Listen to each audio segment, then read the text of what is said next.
Hey there, seekers and shapeshifters, healers and expanders. Welcome to the Embodied Spirit Uncensored. I'm Nicole D'Alessandro, and I am here to guide you through an in-depth experience like no other, channeled from higher wisdom through me directly to you. This is a place for those who dare to delve deeper, who crave transformation beyond the conventional, and who are ready to embrace the mystical union of science and spirit. Here at the Embodied Spirit, we don't just scratch the surface, we dive into the very depths of existence. Prepare to be challenged, to change, and to elevate into a new version of yourself. We're inviting you into an entirely new world, a realm that extends far beyond your physical being. So if you're ready to transform your understanding and awaken to your true spirit, you're in the right place. Let's embark on this profound journey together. Welcome to another episode of Embodied Spirit Uncensored. I'm Nicole D'Alessandro, your host. And today, this episode is a juicy one where I will be sharing how I came out of the spiritual closet. So, turn your phone off, put the kids to bed, get out your favourite food, settle in, get cozy, and get ready to join me on a journey that led me to write my program, Embodied Spirituality, and later launch this podcast.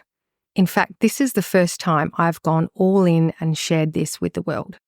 It all started when Jagman and I decided we wanted a baby. And if you don't know who Jagman is, go back and listen to the previous episodes. So let me set the scene. Jagman and I met in 1989, when I was 15 and messy. We got married when I was 20 and somewhat less messy. And between the ages of 15 to 25, I was so distracted and consumed by becoming the good enough wife, the good enough model. And when I say model of a person, model of what I thought a mother should be. And I forgot all about my spiritual gifts and these curiosities. And so I'd closed off the door to these gifts so I could fit into a mould. And because of my childhood adolescent trauma, I decided that these spiritual curiosities were the root cause of all of my problems. I tried to be a good girl. Turns out following rules and fitting moulds isn't really my thing. I did give it a go, but change makers, expanders, rebels with causes, they don't really fit moulds, and I certainly don't fit societal moulds. And it took me long enough nonetheless, but here I am, breaking the mould finally. At the age of 25, I decided I had my shit together enough to consider having a baby. I was fucking wrong, of course, but my plan of getting pregnant didn't go to plan. Turned out it was a blessing though. So after 2 years of trying for a baby, thousands of dollars spent on pregnancy tests, tracking ovulation cycles, blood tests, and finally an IUI failure, our next step was IVF. I wasn't coping from being a pincushion, injecting hormones, and they're not allowed to have sex part whilst going through all this left Jagman and I feeling rather depressed. And we hit a crossroads. And I just want to honour all of you who have been down this path because it's fucking rough and it wasn't for me. We decided that if we weren't getting pregnant naturally, we wouldn't have a baby. That was when I got my first intuitive calling back to my spirituality. I began searching for alternative and holistic methods to support fertility.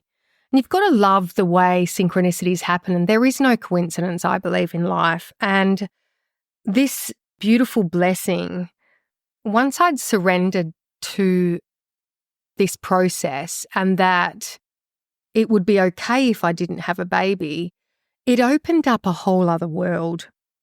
I saw naturopaths, increased my meditation practice. I went to more yoga. I was finally introduced to a shaman and went through the process of shamanism, soul journeys, energy healing. And it wasn't just about falling pregnant, even though it was. This was my soul calling me home to learn about these ancient esoteric wisdoms and to introduce me to my spirit guides and my first baby girl.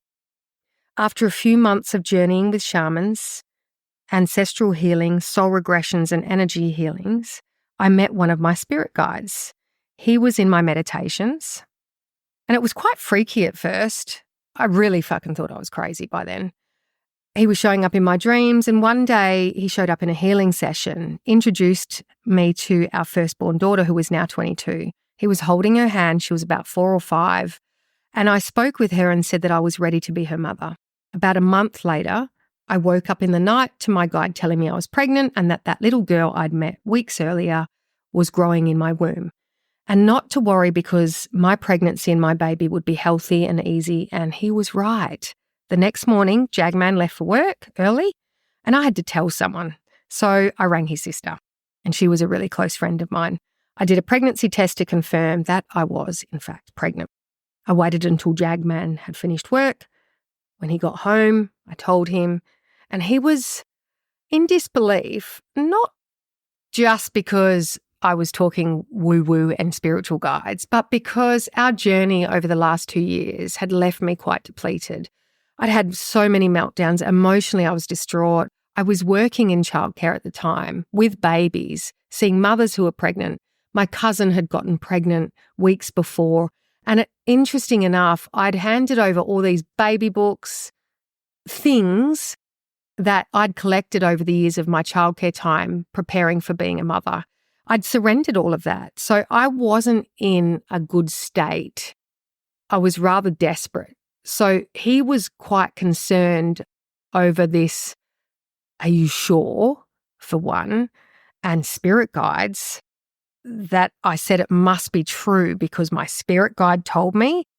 Either way, I sounded batshit crazy. And I'm not going to lie, I am.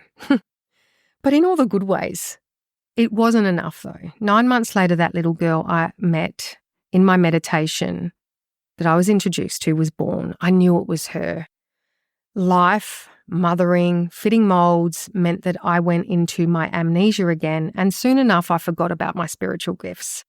That was until our second baby was born, 4.5 years later. I was 32, the wheels fell off. Cracks started to appear. And I returned to my old coping mechanisms, anger and addiction. In that time, I met and aligned with amazing humans, reopened my search for self through spirituality, and at the age of 35, I decided to go all in. Because of my earlier life, I wore the brunt of all of the things that went wrong in our marriage, in our life, in parenting, and it left me burnt out, exhausted, and quite lost and confused over my reality because I thought I'd worked so hard to become that good enough person that there was no way I was going to, again, be like the good, the bad, and the ugly, my mum, my gran, and my nonna. And here I was, years later, fucking rehashing old, unwanted patterns. The blessing is that it was me and my soul calling me back to work with my spiritual gifts. So I met and aligned with amazing humans. I studied energy healing. I called in more guides. I went on yoga retreats and meditation retreats, whilst in the background still trying to fit molds, pretend to be someone I wasn't, feeling really frustrated about standing in two worlds, trying to work out how I could integrate and interrelate and come out of this closet and share my gifts. And so afraid. So I stepped into growing a business, a property empire, being a mother, a dutiful wife. And no matter what I did, I still felt like a burnt out people pleaser. And this started to affect my children. So I took them to energy healing, naturopaths, counsellors, and me and my daughters went to family therapy together. And our journey of healing together began. I wore the blame again for everything, as I always did, and Jagman dug himself into work. He became unavailable emotionally and physically, and I soldiered on, and both of us were just trying to do what we thought was best. So much unravelled over the next few years, and through my girls and my quest to heal intergenerational trauma, I went on to become a Reiki master, meditation teacher, yoga practitioner and counsellor, and I opened my business and slowly my gifts strengthened quietly in the background. And when I told my parents what went on in my work, how I had guides, how I saw people and their past and future and communicated with dead people, they said, yeah, you could do that. from when you were like 2. And I thought, fuck off. I've been carrying this thinking that the people I loved would think I was crazy. And they knew all along and they never told me. And they said, you used to sleep under your bed because the man that used to sit on your bed at night scared you. Well, I'll be fucked. Here I was hiding these gifts and they knew all along. And I later investigated with older cousins these gifts and we've reunited. And one of them particularly, we've become really close, and she's actually a student of embodied spirituality. And she said, you always used to speak about this energy, this guide on the end of your bed. So it was so nice to go back to my roots and have this affirmation that I wasn't altogether batshit crazy. So me coming out didn't go well in many of my close circles. And then there were a few of my people that weren't surprised either. In 2022, after attempting to write many programs on the psychology of healing, still trying to fit a mold, still trying to lean into gaining caliber and credibility in the sciences through counselling lens, I was blocked. I didn't know what I was supposed to be doing. I was in these two worlds. I'd sort of started stretching into my own business because in 2019, I stepped fully into my business. But I was still tiptoeing around these qualities and these channeled expressions and transmissions. And I was very mindful around how I delivered that to my community. I knew I was going to help communities heal and wake up to their potential.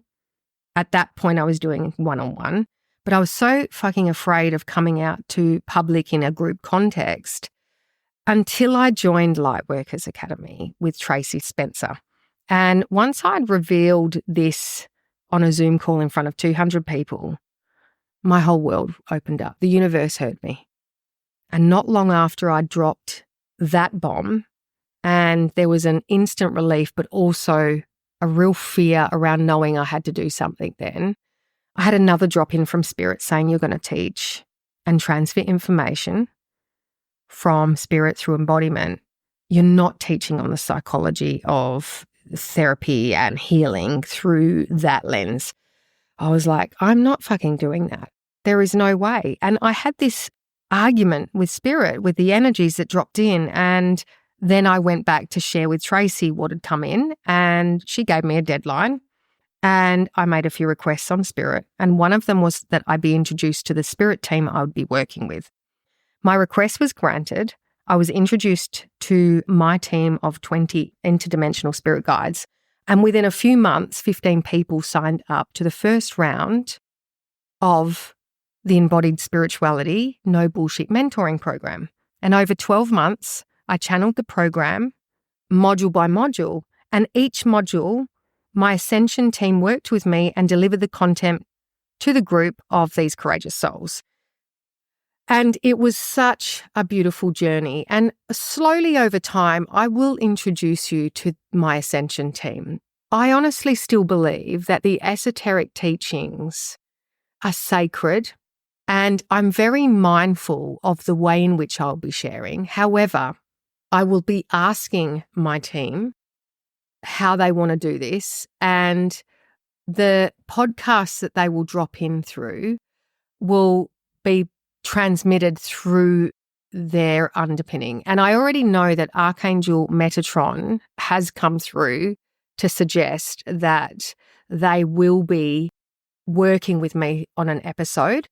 So rest assured, I will share a little bit more. And I've given you a very loose framework of how this journey started and how it's unraveled into teaching embodiment and the Embodied Spirituality program. And now in 2024, 3 rounds in, our Embodied Spirituality community grows. And this program, my healing journey, my children, me obeying my soul's calling is why I'm here talking to you. Embodied Spirit Uncensored podcast is an extension of my program. My heart and the team and I have been working together. And originally, this podcast, it's been in the back of my field for a few years, alongside transmitting with my Ascension team. However, in the initial phases of me wanting to speak to you on this podcast, the underpinnings were coming from a monetary perspective, and I wasn't in a congruence. My intentions weren't aligned or embodied. So I believe that the blessing in teaching embodied spirituality, the program, and transmitting all of the information through the modules, through collection of YouTube videos, and there's a plethora of opportunity in the embodied spirituality program. And I was really afraid also of teaching it 12 months. It's a 12-month program, and there's not a lot of people out there at the moment delivering 12-month programs. So even that, from a marketing niche point of view, it was quite confronting because I'm thinking, who the fuck is going to want to sign up for a 12-month program?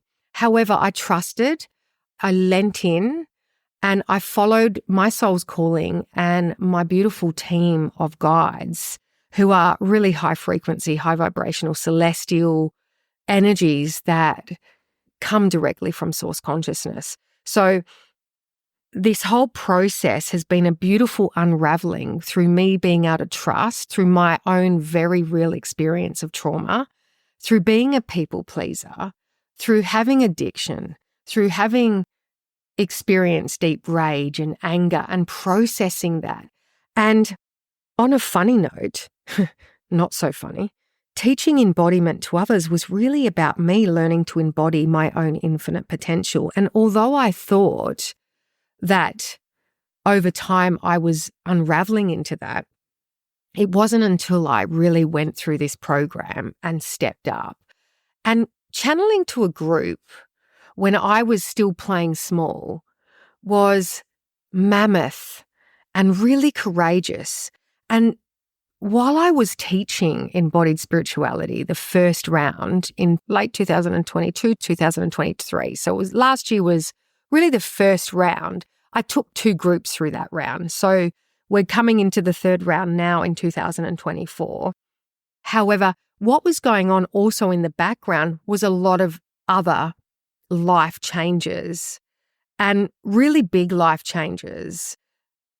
Children becoming adults, building houses, renegotiating my identity as a human being, as a person, as a spiritual being, as a teacher, through embodiment. And where I'm at now is a really beautiful place to be able to say that embodiment, getting to know self at the guts of who we are, diving into the shadow, which we do in embodied spirituality, deep diving into linking the science with the spirit, the brain waves, the cellular structure, how our pineal gland works, the vagus nerve, all of these amazing components on a microsm to the macrosm of who we are has been fucking sensational.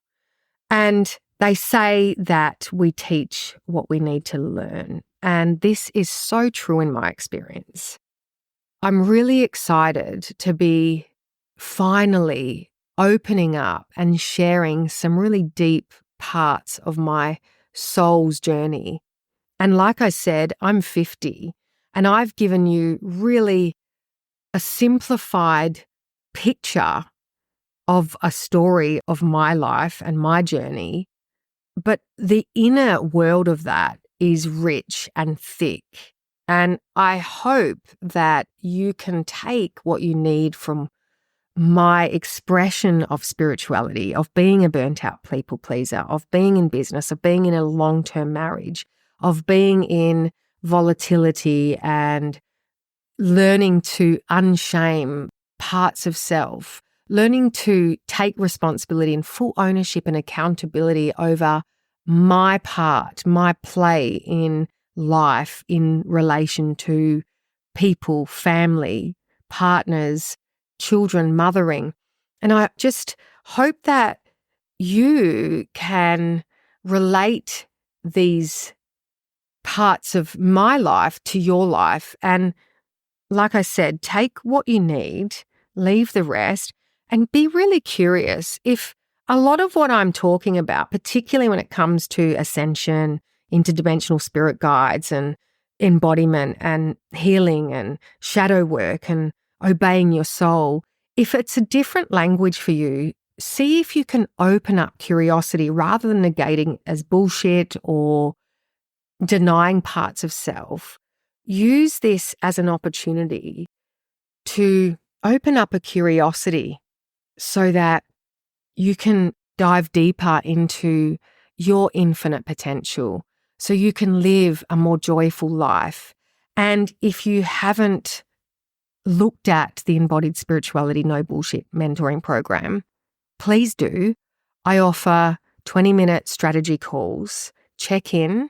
If there's any way I could help you personally, or if you're looking for a sense of belonging, if you're wanting to join a community that is growing and expanding in a beautiful capacity where you get to unravel, develop skills, learn about energetics, learn about guides, learn about ascension, learn about altering states of consciousness, brain waves, using yogic philosophy, ancient Sanskrit, esoteric teachings, the sciences. Oh my God, there's so much that I will be sharing in snippets through this podcast. However, if any of this excites you or calls you in, check in, reach out, get in touch. And for now, stay tuned for more episodes. Until then, stay curious, stay open. Listen to your soul calling you home. It's where joy and fairy dust and stardust. It is honestly the best thing you'll ever do for yourself and for your family and for your people and for your world and your community and the life that you're living in. Most importantly, stay batshit crazy. Thank you for joining us on The Embodied Spirit Uncensored. Today's journey may have ended, but your personal transformation has only just begun. So keep channeling the insights and energies from our episode. And as you move forward, remember, this podcast is for those who are not just living, but are seeking to live profoundly. Continue to explore, expand and evolve with us. Make sure to follow this series, connect with us on Instagram at Nicole D'Alessandro Perth, or visit www.nicoledalessandro.com.au for more transformative content. You can also find me on Facebook at Nicole D'Alessandro.